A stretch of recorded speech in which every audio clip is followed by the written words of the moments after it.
pandemia por COVID-19 comienza a hacer estragos en las economías mundiales y Estados Unidos perdió 17 millones de empleos desde mediados de marzo, cuando se desató la emergencia sanitaria en ese país. Y en esa línea es que la Fed, el Banco Central de Estados Unidos, anunció nuevas facilidades de financiamiento por 2,3 billones de dólares para ayudar a los hogares, las empresas y los gobiernos estatales y locales. Los 17 millones de desempleados en 3 semanas podrían ser solo la mitad de los puestos de trabajo que se han perdido, lo cual equivaldría al triple del desempleo de la crisis financiera de 2008. Sin ir más lejos, la consultora Oxford Economics pronosticó una tasa de desempleo de 14% en abril y 16% en mayo.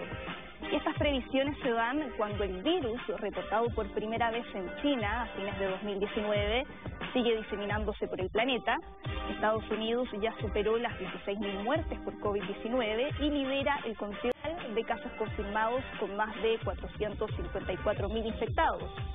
La jefa del Fondo Monetario Internacional, Kristalina Georgieva, señaló que el mundo debería prepararse para las peores consecuencias económicas desde la Gran Depresión de 1929. Y en esa línea, la Unión Europea ya acordó un millonario plan de rescate económico para enfrentar el impacto de la pandemia. Las claves las revisamos en Mundo Plus hoy.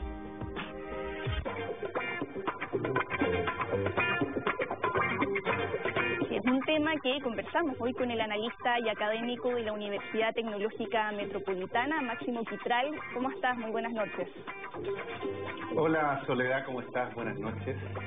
Con este panorama que acabamos de describir del impacto que está teniendo el COVID-19 en la economía y en un año electoral donde habíamos escuchado a Donald Trump dar como principal argumento el buen estado de la economía para su reelección, todo eso sumado además a las críticas por su respuesta tardía frente a la pandemia, ¿de qué manera pueden cambiar su discurso en este año en el que aspira a la reelección? ¿A qué debiera comenzar a apelar a partir de ahora? A ver, siento que sus electores también están bastante preocupados de cuál van a ser las medidas de política pública en dirección a contener este avance del COVID-19 y evitar que las muertes sigan aumentando exponencialmente. Tal vez, como bien lo señalabas tú en la introducción, el factor económico también está siendo analizado por parte de sus electores, entendiéndose que en las últimas semanas ha ido creciendo preocupantemente las solicitudes de desempleo. En el último tiempo en Estados Unidos eso ha crecido de manera drástica y claramente podría afectar la popularidad y las pretensiones de mantenerse en el poder. La verdad, siento también que es un tanto apresurado pensar si eso podría eventualmente debilitar una campaña presidencial. Yo creo que de alguna manera los republicanos van a tratar de apelar a un paquete de medidas económicas que vengan a alivianar un poco la situación sanitaria que está viviendo Estados Unidos. También lo hemos escuchado a propósito de lo que está pasando ahora, hablar de la importancia del cierre de fronteras, reforzar parte de su retórica nacionalista al hablar que esto se trata de un virus chino. ¿Cuánto le sirve esta coyuntura a Donald Trump para impulsar su propia agenda? Mira, en política internacional es común apelar a la política exterior para ordenar la política interna. Eso es un recurso histórico. No solo lo han hecho las grandes potencias, sino que también en América Latina también hemos sido espectadores de una política bastante cercana entre política interna versus política externa. Lo que está haciendo Donald Trump es apelar justamente a esa condición exterior de un enemigo fuera de las fronteras que hace mucho rato viene perjudicando la imagen política de Estados Unidos, tal vez en el discurso de Donald Trump, con la complicidad de algunas figuras políticas internas que han estado de acuerdo con esa medida en términos del crecimiento de otros actores políticos que le restan relevancia a Estados Unidos. Ese discurso se ha mantenido y creo yo también se ha ido profundizando para evitar que la agenda, el control de la agenda política la pierda Donald Trump. Entonces hay un juego político bastante perverso, pero en ese sentido ha sido bastante coherente Donald Trump. Que nos guste o no es otra cosa, eso es otro análisis, pero que ha sido bastante coherente con la política, el discurso, las acciones que ha manifestado desde la etapa de campaña. Eso es sin duda alguna uno de los principales atributos que tiene Donald Trump en la manera de construir su propia agenda política. Y si nos vamos al otro lado, a los demócratas, que hasta ayer, cuando volvimos a hablar de ellos, a propósito de la renuncia de Bernie Sanders, pareciera que estaban borrados del mapa, ¿no? Sin embargo, ¿cómo puede apelar ahora al electorado Joe Biden, sabiendo que no puede hacer campaña presencial y teniendo a Donald Trump hablando todos los días en sus ruedas de prensa televisadas que parecen más bien un discurso de campaña? ¿Se le hace cuesta arriba la contienda en este escenario a Joe Biden? Sin duda alguna, la verdad las cosas es que aquellos gobiernos que han estado un poco complicados con sus indicadores de popularidad, que han tenido un grado de exposición para quedar a exposición o a disposición, mejor dicho, de sus adversarios, el COVID-19 ha venido a entregar algún tipo de paréntesis en este fuego cruzado entre oposición versus mandatarios. Yo creo que los demócratas en este punto también, esto es complejo para articular algún tipo de campaña en contra de la figura presidencial, que a partir de las medidas y de todo lo que está ocurriendo, recordemos que Estados Unidos en este momento es uno de los países que tiene un contagio acelerado que está superando a Europa, y eso puede ser, por un lado, perjudicial para Donald Trump, pero puede ser una oportunidad política no solo para empoderarse, por cierto, en esta etapa, porque la verdad las cosas es que es imposible desatenderse de la campaña presidencial, y también es una oportunidad para debilitar las posibilidades de los demócratas de llegar al poder. Ahí creo que se está jugando bastante interesantemente la política de Estados Unidos, y por tanto los demócratas lo que tienen que apostar es opar los medios de comunicación, que el discurso de Biden tenga algún grado de penetración en un electorado más amplio, y también ser más propositivos dentro de la política sanitaria. Es bastante complejo el escenario, porque esta es una variable que no estaba dentro del análisis o del juego electoral. Sí, y ahora al menos van a llegar con un candidato a la convención de agosto. Pero Bernie Sanders lo vimos con un discurso que apelaba a esta idea de la revolución política, un discurso muy transformador. ¿Cuánto de ese discurso podría recoger Joe Biden a la hora de captar a ese sector del electorado, que sabemos que es un sector que no está muy alineado con el establishment del partido? No, claro, habría que ver si exactamente Biden puede recoger algunas ideas que apuntaban a una cuestión de salud, a una temática educativa, sobre todo porque el electorado de Bernie Sanders era un electorado bastante amplio, concentrándose mucho en los jóvenes, tal vez alguna política migratoria que sea lo suficientemente cautivante para un electorado latino que estaba un poco indeciso de acercarse a la posición. Esta salida, yo la verdad para mí no es repentina, la salida de Sanders. Las últimas semanas se había debilitado bastante su posición dentro del juego político. Biden había logrado alcanzar una cantidad significativa de representantes, en fin, estaba muy cuesta arriba la política de Sanders. Ahora,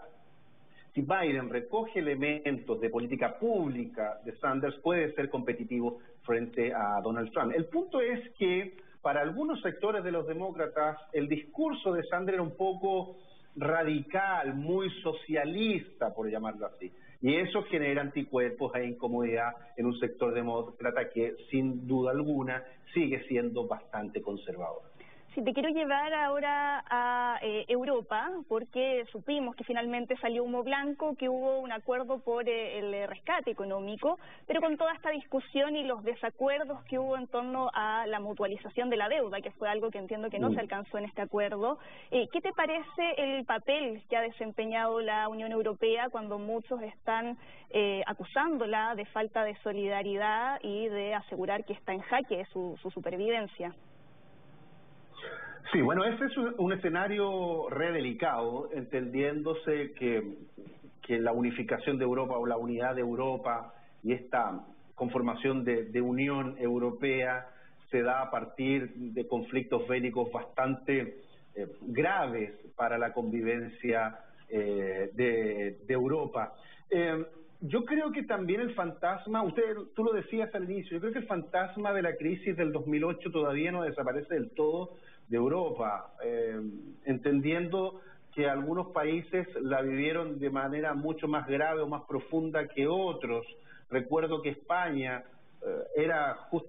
fue uno de los países que se sintió más perjudicado de la crisis subprime y curiosamente también es uno de los países que ha estado más a favor de buscar un acuerdo que venga a alivianar, a tratar de tranquilizar el mercado a partir de la discusión que se está dando con estos coronabonos. Entonces es delicado también ese escenario porque, bueno, estos discursos chauvinistas, xenófobos, antimigratorios, en fin, pueden ir copando un espacio que a partir de esta crisis también se puede dar. Más allá de la crisis sanitaria en la que estamos inmersos el mundo en estos momentos, también hay un paralelo que es la crisis económica, que a mí me tocó justamente investigar en el año 2008 y pienso que la crisis del COVID-19 puede ser mucho más profunda incluso que lo que ocurrió en el 2008, y eso va a generar ciertas anticuerpos, discursos mucho más agresivos, tal vez vamos a estar en presencia de movimientos sociales como estaba ocurriendo en el sur de Italia. En fin, hay un escenario re complejo y si la Unión Europea no logra tener una unificación, una unidad, que todos los jefes de Estado estén comprometidos para salir airosos de esta crisis, evidentemente que el futuro de la Unión Europea se coloca o uno lo avisora mucho más oscuro de ahora en adelante. Y esa unidad, proyectando el mundo post-coronavirus, ¿crees que se puede lograr? ¿O qué te parece estos diagnósticos que hacen algunos que aseguran que la Unión Europea actualmente funciona más bien como un matrimonio por conveniencia? Sí, bueno, la economía, hay otros intereses, hay fuerzas políticas que han ido creciendo. La verdad que la crisis subprime, como te digo, el fantasma de la crisis subprime creo que vuelve a aparecer. Recordemos que a partir de la crisis del 2008 también comenzaron a tener más fuerza los partidos de ultraderecha, y eso no es un fenómeno que pueda parecer insignificante para Europa, no, hay que ver un poco la historia de largo plazo. Europa se ha ido construyendo a partir de antagonismos y eso también es un elemento que desde América Latina lo tenemos que mirar. Pero yo quiero ser optimista, no me quiero poner en el plano del pesimismo antropológico que la verdad las cosas que el coronavirus ha comenzado a reflotar nuevamente. Pienso que sí hay líderes europeos que pueden estar a la altura de las circunstancias. Miro a Alemania, miro al propio Francia, que si bien han sido muy golpeados por el tema del COVID-19, también es una oportunidad para demostrar que esta unidad, que el entendimiento, que el diálogo, que la integración es un mecanismo más importante por sobre la desintegración y la fragmentación. Entonces, yo en ese sentido soy optimista. Creo que sí es posible que la Unión Europea pueda resolver esta situación apelando a su propia memoria histórica, que ha sido bastante dramática por mucho tiempo.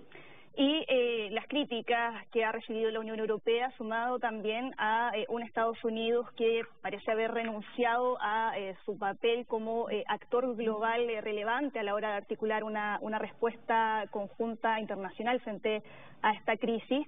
¿De qué manera eso puede ser aprovechado por otros actores, como es el caso de China o de Rusia, que es algo que ya se está viendo, por ejemplo, con la entrega de insumos médicos a los países que han resultado más golpeados por la crisis del coronavirus?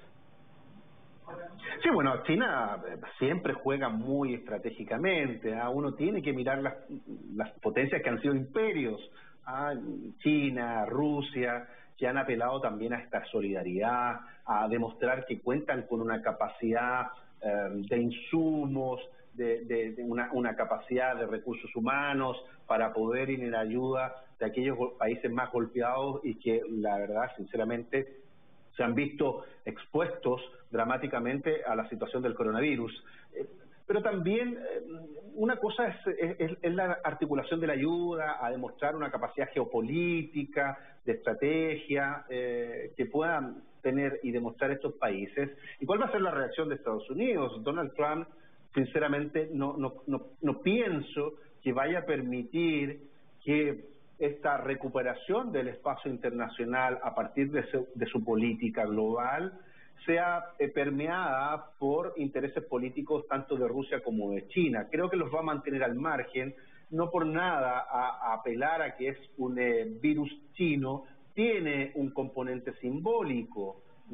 Esa justificación o esa denominación no es al azar, está pensado geopolíticamente. Entonces también pienso que a pesar de los inconvenientes internos que está teniendo Estados Unidos, a pesar de la situación dramática desde un ángulo sanitario, no pierde la relevancia y Donald Trump lo sabe y lo tiene muy claro.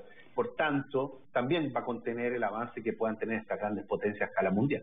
Bien, pues Máximo, muchas gracias por esta conversación, muy interesante, que estés muy bien. Muchas gracias. Y a cuidarse. Por supuesto, de todas maneras es el llamado que le hacemos a todos los que nos están viendo. Nosotros terminamos esta edición de Mundo Plus hoy, el llamado es a que este fin de semana largo se queden en sus casas porque nos cuidamos entre todos y qué mejor que quedarse en casa viendo información de Mega Plus y de nuestra señal abierta también y de los productos de todas nuestras plataformas. Así que tengan un muy buen fin de semana y nosotros nos reencontramos el lunes. Que estén muy bien.